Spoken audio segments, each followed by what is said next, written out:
ओम श्री परमात्मने नमः। ओम श्री गणेशाय नमः। दूसरा अध्याय। संजय बोले कि पूर्वोक्त प्रकाश की करुणा करके व्याप्त और आंसुओं से पूर्ण तथा व्याकुल नेत्रों वाले शोकयुक्त उस अर्जुन के प्रति भगवान मधुसूदन ने यह वचन कहा, हे अर्जुन, तुमको इस विषम स्थल में यह अज्ञान किस हेतु प्राप्त हुआ? क्योंकि यह न तो श्रेष्ठ पुरुषों का आचरण किया गया है, न स्वर्ग को देने वाला है, न कीर्ति को करने वाला है। इसलिए हे अर्जुन, नपुंसकता को मत प्राप्त हो, यह तेरे योग्य नहीं है। हे परम तप, तो हृदय की दुर्बलता को त्याग करके युद्ध के लिए खड़ा हो। तब अर्जुन बोले, हे मधुसूदन, मैं रणभूमि में भीष्म पितामह और द्रोणाचार्य के प्रति किस प्रकार बाण से युद्ध करूंगा?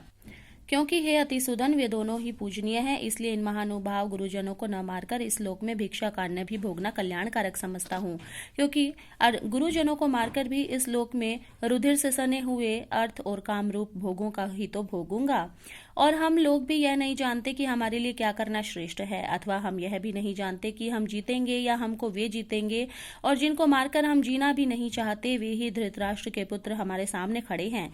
इसलिए कायरता रूप दोष करके उपहत हुए स्वभाव वाला और धर्म के विषय में मोहित चित हुआ मैं आपसे पूछता हूँ, जो कुछ निश्चय किया हुआ कल्याणकारक साधन हो वह मेरे लिए कहिए। क्योंकि मैं आपका शिष्य हूँ, इसलिए आपके शरण हुए मेरे को शिक्षा दीजिए। क्योंकि भूमि में निष्कंटक धन धान्य संपन्न राज्य को और देवताओं को हैं वह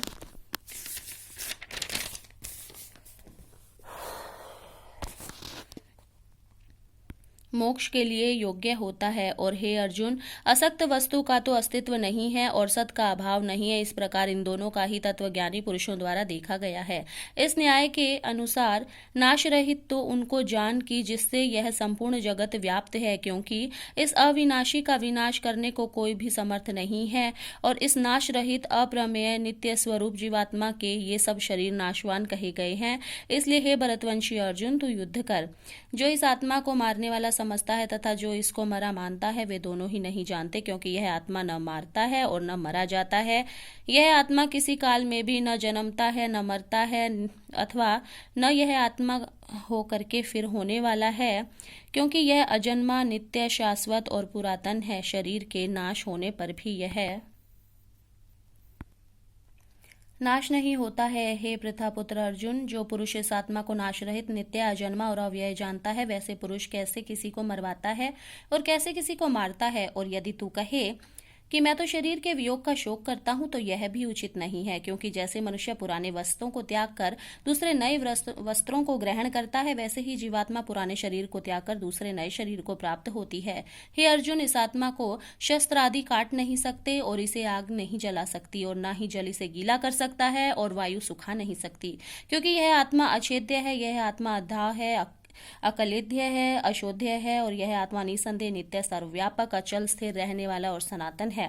यह आत्मा अव्यक्त अर्थात इंद्रियों का अविषय और यह आत्मा अचिंत अर्थात मन का अविषय और यह आत्मा विकास रहित अर्थात न बदलने वाला कहा गया है। इसलिए इसे हे अर्जुन, इस आत्मा को ऐसा जानकर तू शोक करने योग्य नहीं है, अर्थात तुझे शोक करना उचित नहीं है। यदि तू इसको सदा जन्मे तथा सदा मरने वाले माने तो भी हे अर्जुन, इस प्रकार शोक करने को योग्य नहीं है। क्योंकि ऐसा होने से तो जन्म वाले की निश्चित मृत्यु और मरने वाले का निश्चित जन्म होना सिद्ध है। इससे तू भी इस बिना उपाय वाले विषय में शोक करने को योग्य नहीं है। यह भीष्मादिकों के शरीर मायामय होने से अनित्य है, इससे शरीरों के लिए भी शोक करना उचित नहीं है। क्योंकि हे अर्जुन, संपूर्ण प्राणी जन्म से पहले बिना शरीर वाले को मरने के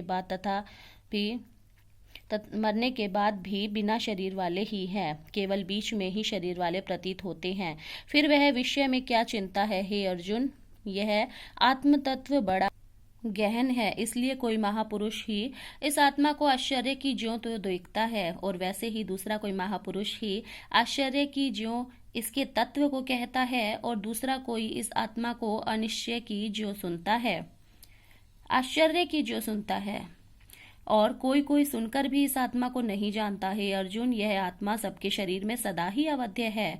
इसलिए संपूर्ण भूत प्राणियों के लिए तू शोक करने योग्य नहीं है और अपने धर्म को देखकर तू भी भय करने योग्य नहीं है। क्योंकि धर्मयुक्त युद्ध से बढ़कर कोई दूसरा कल्याणकारक तत्व क्षत्रिय के लिए नहीं है। हे पार्थ, अपने आप प्राप्त हुए और खुले हुए स्वर्ग के द्वार रूप इस प्रकार के युद्ध को भगवान भाग्यवान क्षत्रिय लोग ही पाते हैं। और यदि तू इस धर्म युक्त संग्राम को नहीं करेगा तो स्वधर्म को और कीर्ति को खोकर पाप को प्राप्त होगा, और सब लोग तेरी बहुत काल तक रहने वाली अपकीर्ति को कथन करेंगे, और वह अपकीर्ति माननीय पुरुषों के लिए मरण से भी अधिक बुरी होती है, और जिससे तू बहुत माननीय होकर भी तुच्छात्मा को प्राप्त होगा। वे महारथी लोग तुझे भय के कारण युद्ध में उपराम हुआ मानेंगे, और वैसे तेरे वैरी लोग तेरे समर्थन की निंदा करते हुए बहुत से न कहने योग्य वचनों को कहेंगे। फिर उससे अधिक दुख क्या होगा।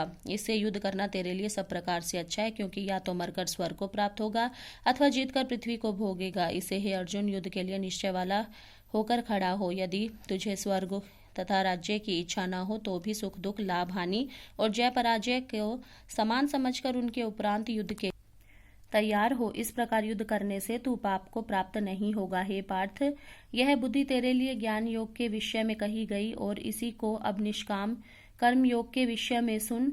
जिस बुद्धि से युक्त हुआ तू कर्मों के बंधन को अच्छी तरह से नाश करेगा। इस निष्काम कर्म योग में आरंभ का अर्थात बीज का नाश नहीं होता है, और उल्टा फल स्वरूप दोष भी नहीं होता है। इसलिए इस निष्काम कर्म योग रूप धर्म का थोड़ा भी साधन जन्म मृत्यु रूप महान भय से उद्धार कर देता है।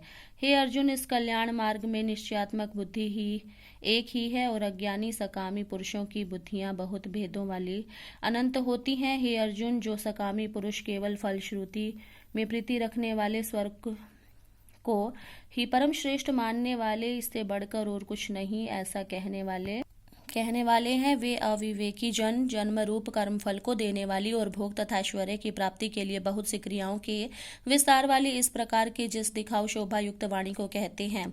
उस वाणी द्वारा हरे हुए चित्त वाले तथा भोग और ऐश्वर्य में आसक्ति वाले उन पुरुषों के अंतःकरण में निश्चयात्मक बुद्धि नहीं होती है। हे अर्जुन, सब वेद तीनों गुणों के कार्य रूप संसार को विषय करने वाले अर्थात प्रकाश करने वाले, इसलिए हेतु असंसारी तथा अनिष्कामी और सुख द्वंद्वादि द्वंद्वों से रहित नित्य वस्तु में स्थित तथा योग क्षम को न चाहने वाला और आत्मपरायण हो, क्योंकि मनुष्य का सब ओर से परिपूर्ण जलाशय के प्राप्त होने पर छोटे जलाशय में जितना प्रयोजन रहता है, अच्छी प्रकार ब्रह्म को जानने वाले ब्राह्मण का भी सब वेदों में उतना ही प्रयोजन रहता है। अर्थात जैसे बड़ा जलाशय के प्राप्त हो जाने पर जल के लिए छोटे जलाशयों की आवश्यकता नहीं रहती, वैसे ही ब्रह्मानंद की प्राप्ति होने पर आनंद के लिए वेदों की आवश्यकता नहीं रहती। इसलिए तेरा कर्म करने मात्र में ही अधिकार हो, वे फल में कभी नहीं, और तू कर्मों के फल की वासना वाला भी मत हो, और तेरी कर्म न करने में भी तेरी प्रीति न होवे। हे धनंजय, आसक्ति को त्याग कर तथा सिद्धि और असिद्धि में समान बुद्धि वाला होकर योग में स्थित हुआ कर्मों को कर। यह समतत्व भाव ही योग नाम से कहा जाता है। इस समतत्व रूप बुद्धि योग से सकाम कर्म अत्यंत तुच्छ है। इसलिए हे धनंजय, समत्व बुद्धि योग का आश्रय ग्रहण कर, क्योंकि फल की वासना वाले अत्यंत दीन है। समस्त बुद्धि युक्त पुरुष पुण्य पाप दोनों का ही इसी लोक में ही त्याग देता है, अर्थात उसे लीपामान नहीं होता।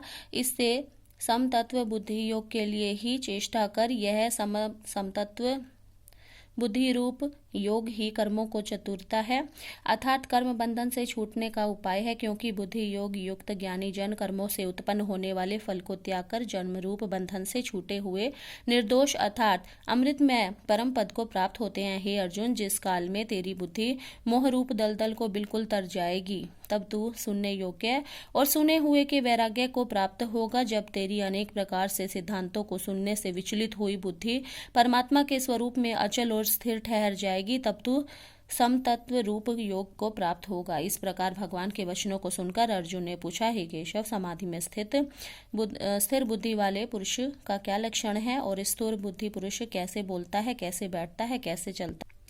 उसके उपरांत श्री कृष्ण महाराज बोले, हे अर्जुन, जिस काल में यह पुरुष मन में स्थित संपूर्ण कामनाओं को त्याग देता है, उस काल में आत्मा से ही आत्मा में संतुष्ट हुआ स्थिर बुद्धि वाला कहा जाता है, तथा दुखों की प्राप्ति में उद्वेग रहित है मन जिसका, और सुखों की प्राप्ति दूर हो गई है स्पृहा जिसकी, तथा नष्ट हो गया है राग भय और क्रोध जिसके, ऐसा मुनि स्थिर बुद्धि कहा जाता है। जो पुरुष सर्वत्र स्नेह रहित हुआ उन शुभ तथा अशुभ वस्तुओं को प्राप्त होकर न प्रसन्न होता है, न ही द्वेष करता है, उनकी बुद्धि स्थिर है।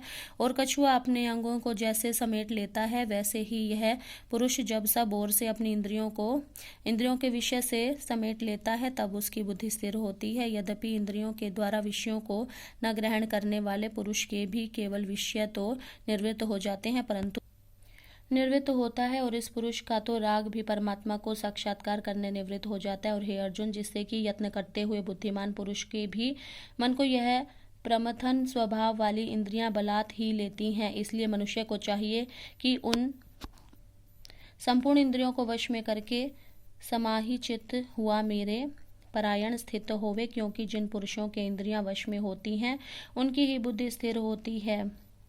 हे अर्जुन, मन सहित इंद्रियों को वश में करके मेरे परायण न होने से मन के द्वारा विषयों का चिंतन होता है, और विषयों को चिंतन करने वाले पुरुष की उन विषयों में आसक्ति हो जाती है, और आसक्ति उन विषयों की कामना उत्पन्न होती है, और कामना के विग्रह में पड़ने से क्रोध उत्पन्न होता है। क्रोध से अविवेक तथा अर्थात मूढ़ भाव उत्पन्न होता है।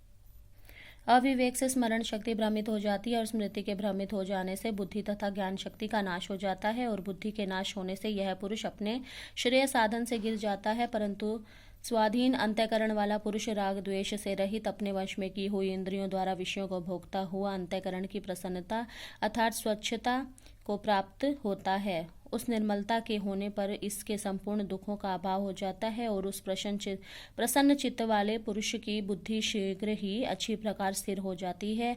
हे अर्जुन, साधन रहित पुरुष के अंतःकरण में श्रेष्ठ बुद्धि नहीं होती है, और उस अयुक्त के अंतःकरण में आसक्ति भाव भी नहीं होता है, और बिना आसक्ति भाव वाले पुरुष को शांति भी नहीं होती है। फिर शांति रहित पुरुष को सुख कैसे हो सकता है? क्योंकि जल में वायु नाव को जैसे हर लेता है, वैसे ही विषयों में विचरती हुई इंद्रियों के बीच में जिन इंद्रियों के साथ मन रहता है, वह एक ही इंद्रिय इस आयुक्त पुरुष की बुद्धि को हरण कर लेती है। इससे हे महाबाहो, जिस पुरुष की इंद्रियां सब प्रकार इंद्रियों के विषयों के वश में की हुई हैं, उसकी बुद्धि स्थिर होती है। और हे अर्जुन, संपूर्ण भूत प्राणियों के लिए जो रात्रि है, उस नित्य शुद्ध बोध स्वरूप परमानंद में भगवत को प्राप्त हुआ योगी पुरुष जानता है। और जिस नाशवान क्षणभंगुर सांसारिक सुख में सब भूत प्राणी जागते हैं, तत्व को जानने वाले मुनि के लिए वह रात्रि है। जैसे सब ओर से परिपूर्ण अचल प्रतिष्ठा वाले समुद्र के प्रति नाना नदियों के जल और उसको जलायमान न करते हुए ही समा जाते हैं, वैसे ही जिस स्थिर बुद्धि पुरुष के प्रति संपूर्ण भोग किसी प्रकार का विकास उत्पन्न किए बिना ही समा जाते हैं,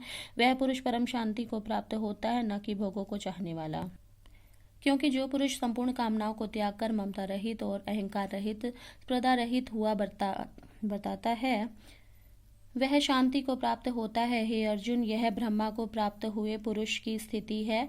इसको प्राप्त होकर योगी कभी मोहित नहीं होता, और अंतकाल में भी इस निष्ठा में स्थिर होकर ब्रह्मानंद को प्राप्त हो जाता है।